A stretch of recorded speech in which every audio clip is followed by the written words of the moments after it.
Hi friends, मी वर्षा। आज आपण मस्त तुरीची डाळ आणि शेवग्याच्या शेंगाची भाजी करणार आहोत। त्यासाठी एक वाटी तुरीची डाळ घेतली। ते घरची तुरीची डाळ आहे, तर कुकरमध्ये टाकली। पाणी टाकून 2 शिट्ट्या होऊ द्यायच्या, तोपर्यंत आपण दुसरी तयारी करूया।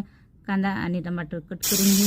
आता हे कट करून घेतलं, 2 शिट्ट्या झाल्या आहे। आता यामध्ये आपण हे शेवग्याच्या शेंगा मी पहिले शिलून ठेवल्या, आता हे टाकूया। त्यामध्ये थोडंसं पाणी टाकून मी फिरून घेऊ आणि एक शिट्टी होऊ देऊ फक्त। आता हे तोपर्यंत आपण दुसरी तयारी करूया। तर थोडंसं अद्रक, लसण, 2-3 हिरव्या मिरच्या असं आबडधोबड मिक्सरमधून फिरून घ्यायचं आहे आपल्याला। आता शेंगा बी आपल्या शिजल्या आहे। गॅसवरती कढई ठेवू, त्यामध्ये तेल घालू, जिरं घालू। जिरं छान तडतडले की कांदा आणि टमाटर घालू, मस्त होऊ देऊ।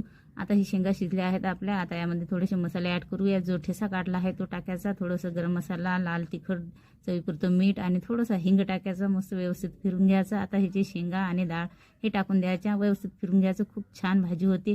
यामध्ये थोडंसं पाणी ॲड करायचं, थोडा बारीक चिरून कोथिंबीर टाकायचा। 5-6 लोकांची भाजी होती, खूप छान होते। भातासोबत बी खूप छान लागते। व्हिडिओ आवडला असेल तर लाईक